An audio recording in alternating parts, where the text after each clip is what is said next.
Y ahora presentándoles unas fuentes pertenecientes a cada subtema. Estas primeras tres fuentes pertenecen al subtema que vamos a presentarle nosotros como grupo.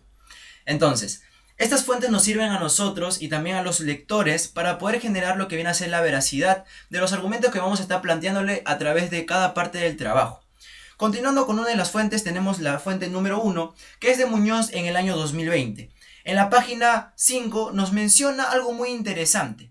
Nos habla sobre las normas de diseño sismoresistentes. ¿Qué quiere decir esto, Jamir? Esto nos va a permitir poder lograr algo más de lo que viene a ser un diseño sismoresistente. Estas normas permiten poder llegar a márgenes especializados para poder generar la demanda sísmica, poder analizar sistemáticamente cómo los sismos influyen tanto en la rigidez y en la resistencia, dos componentes que necesitan las edificaciones para poder lograr algo más en este tipo de la actualidad.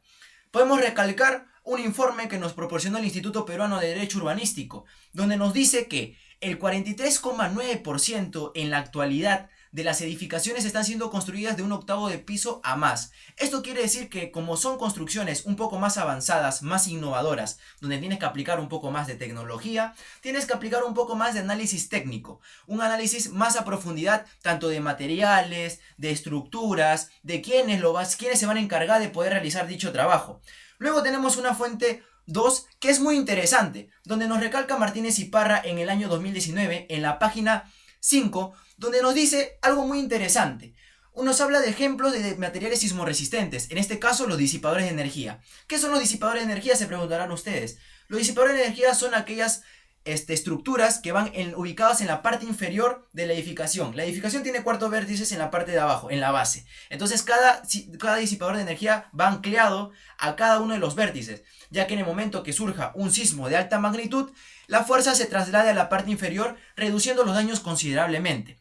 ¿Esto por qué? Porque en la actualidad, según el informe económico de la construcción, nos dice que en el Perú, en estos momentos, hemos pasado de un 14,5 a un 23,2% de porcentaje en las construcciones en las alturas de Lima metropolitana. Un dato capaz puede ser un poco aterrador. ¿Por qué? Porque ya en la zona urbana como que no están construyendo un poco más, sino que se están trasladando a zonas con precariedad, que vienen a ser las laderas de las montañas.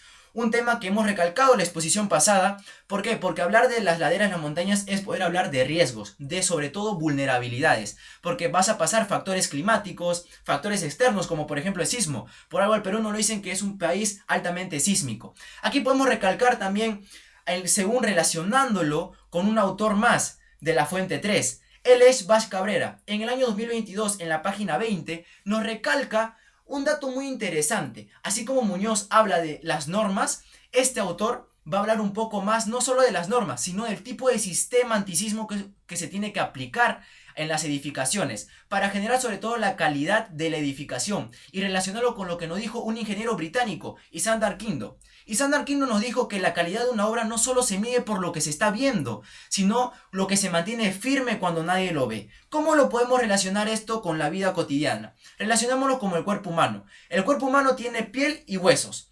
Es igualito a lo que viene a ser la construcción. La construcción también tiene piel y huesos, pero no exactamente igual, sino que la piel viene a ser los materiales y los huesos la estructura interna de ella. Por eso Muñoz nos habla de normas también, al igual que Bash Cabrera, sino que Bash Cabrera nos habla un poco más de lo que vienen a ser sistemas antisísmicos. Y esto lo relacionamos también lo que nos dijo Martínez y Parra. Martínez y Parra nos habla de materiales. Vemos que estos tres se relacionan muy bien referente al tema de lo que viene a ser construcciones antisísmicas y sobre todo materiales sismoresistentes. Siguiendo con la exposición de mi compañero, presentaré el siguiente subtema. Aplicaciones normativas y avances tecnológicos para el empleo de materiales sismoresistentes. En un país sísmico como el Perú, la seguridad es una necesidad constante. Por eso, los materiales sismoresistentes se han convertido en una pieza clave para reducir los riesgos en la construcción. A través del análisis de distintas fuentes, se pueden encontrar tanto coincidencias como diferencias en la forma de abordar este tema, lo que enriquece la comprensión y ayuda a tomar mejores decisiones al momento de construir algún edificio, algún puente a una pista, etc. Como dijo René Descartes, la duda es el origen de la sabiduría. ¿Qué quiere decir eso? Que la duda nos impulsa a investigar y comparar distintas posturas sobre cómo sobre cómo se enfrentan los sismos desde la ingeniería. En primer lugar, algunos autores coinciden en que el uso de la tecnología aplica a los materiales es fundamental. Por ejemplo, Martínez y Parra. Ellos resaltan que la importancia de elementos como dispensadores de energía, los cuales permiten reducir el impacto del movimiento sísmico sobre las estructuras. Esta idea también se relaciona con la propuesta de Beach y Cabrera, quienes aplican cómo los sistemas sísmicos modernos combinan diseño estructural con el uso de materiales adecuados para proteger las edificaciones. Estas fuentes comparten un enfoque preventivo y técnico, centrado en buscar soluciones que mejoren la resistencia en las construcciones. Por otro lado, también encontramos enfoques más normativos, como por ejemplo la postura dada por Muñoz. Pone énfasis en la necesidad de aplicar correctamente las normas de diseño sismo resistentes, lo cual para él no basta, porque si se tiene una buena cantidad de materiales adecuados y no se aplican los procedimientos adecuados, no va a servir de nada esa construcción, dado que se debe seguir estrictamente todos los pasos dados o brindados ya con anterioridad. Continuando con la exposición grupal, me corresponde presentar el comentario crítico de los autores que hemos analizado. Muñoz, su aporte se enfoca en el carácter normativo y técnico de las construcciones sismorresistentes. Describe cómo las normas de diseño permiten estimar la demanda sísmica y asegurar la rigidez estructural. Es el autor con mayor profundidad técnica, ya que sugiere procedimientos concretos que dan soporte a la práctica ingenieril. Como señala la Universidad Nacional de Ingeniería, la UNI, las normas estructurales permiten anticipar el comportamiento sísmico y tomar decisiones constructivas más seguras. Su enfoque es preciso, pero quizás limitado en cuanto a aspectos humano o preventivo fuera del cálculo estructural. Martínez y Parra proponen el uso de disipadores de energía como solución innovadora para proteger estructuras. Estos dispositivos absorben el impacto sísmico antes de que lo haga la edificación. Su visión aporta una alternativa tecnológica útil, aunque algo general. No profundizan en la normativa ni en casos reales de implementación. Complementa bien el enfoque de Muñoz al enfocarse más en los dispositivos que en el diseño normativo. Bach Cabrera. Su propuesta es más humanista, enfocándose en la necesidad de instalar sistemas antisísmicos para proteger vidas humanas y mejorar la calidad constructiva. Su visión amplía el panorama y resalta la dimensión ética y social del diseño estructural, aunque carece de tecnicismos. Complementa a los otros dos autores al ofrecer un sentido de urgencia y responsabilidad social. Continuando con las otras tres fuentes para el siguiente subtema, hemos podido recalcar a tres autores principales. Uno de ellos es Cachimwambo en el año 2023, en la página 1393. Es un documento extenso, pero hemos podido reconocer dos componentes importantes que nos hablan sobre los materiales. Es la resistencia y la versatilidad. Dos materiales, sobre todo componentes importantes, que nos recalca qué tan importante es que una edificación esté con los materiales correctos. Estos materiales va a permitir que en un futuro, por ejemplo, se dé una reconstrucción mucha más rápida y sobre todo sencilla. Esto lo podemos como que relacionar con lo que nos dijo un ingeniero romano alguna vez, Vitrucio. Vitrucio nos mencionó que para que una obra sea perfecta tiene que tener tres componentes: belleza, utilidad y sobre todo firmeza. Tres componentes que van a permitir que esa edificación sea una edificación estable, pero sobre todo cumplir con estos dos componentes, la resistencia y la versatilidad. Estos componentes también se relacionan con lo que nos mencionó Gregor Mink en el año 2005 en la página 7. Él nos menciona que para tener, sobre todo, generar soluciones ante situaciones complejas, como por ejemplo, como un ingeniero civil o un arquitecto, pasan situaciones complejas que a veces no cuadran ciertos materiales, no cuadra cierto diseño, no cuadran ciertas estructuras. Entonces, él nos plantea que tenemos que tener dos componentes, la resistencia y la ductibilidad.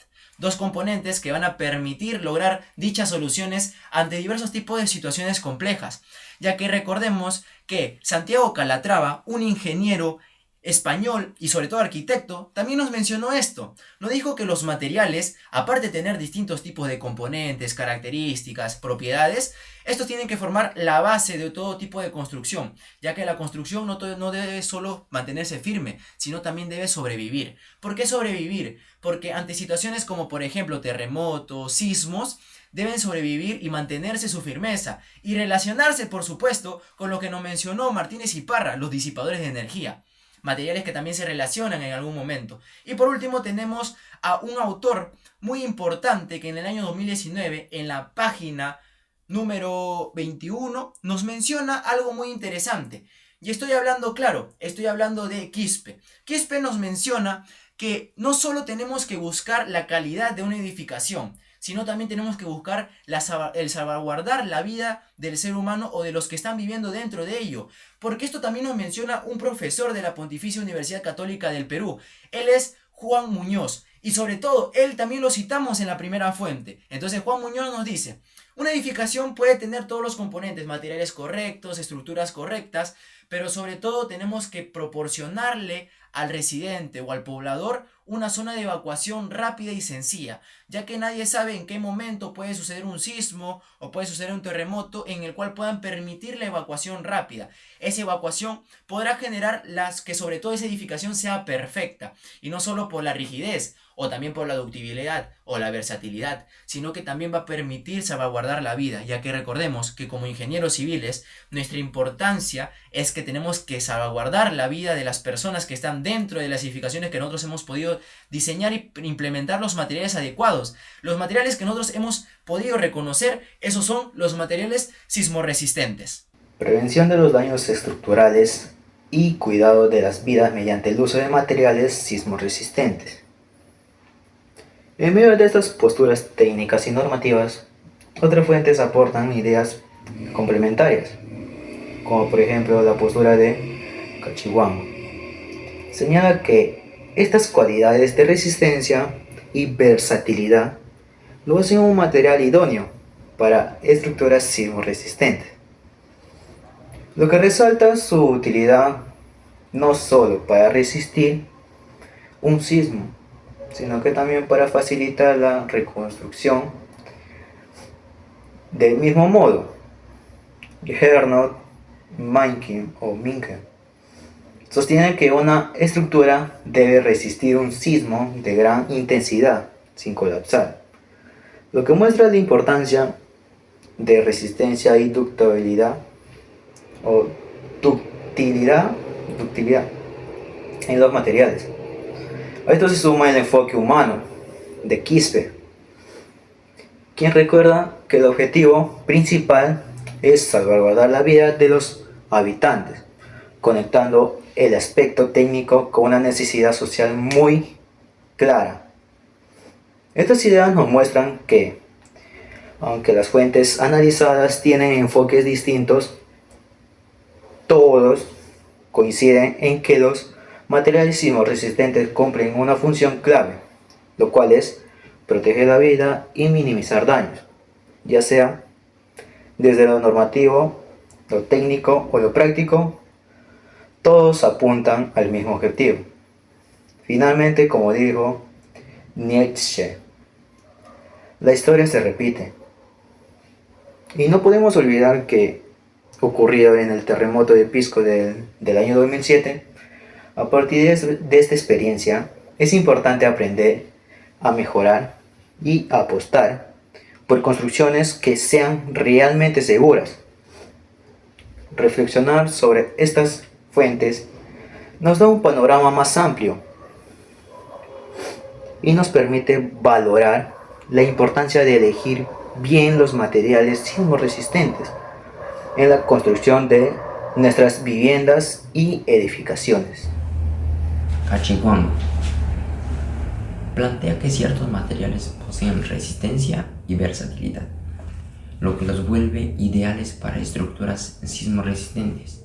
Incluso en caso de colapso, el daño sería mínimo y la reconstrucción rápida. Es el autor más materialista y técnico. Su visión es práctica, pero asume el colapso como posibilidad aceptable, lo que puede ser riesgoso desde una perspectiva ética. Charnot Ming destaca la importancia de combinar resistencia y ductibilidad en los materiales para resistir grandes sismos. Acepta que no hay garantías absolutas, pero sí altas posibilidades de éxito.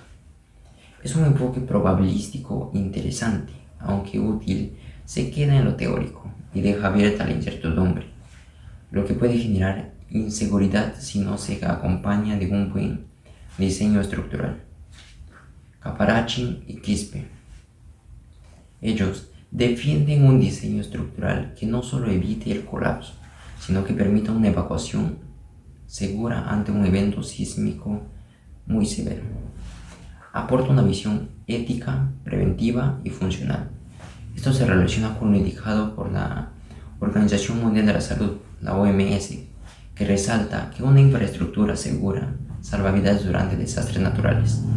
Son claros al priorizar la vida humana, planteando una solución integral que va más allá de lo material. En resumen, el análisis crítico de estas fuentes permiten entender que la sismoresistencia no depende solo de cálculos estructurales o materiales, sino también de la capacidad ética y teórica y preventiva de los profesionales de la construcción. Como futuros ingenieros civiles, debemos integrar estas miradas para diseñar edificaciones que no solo resistan, sino que también protejan vidas y garanticen calidad.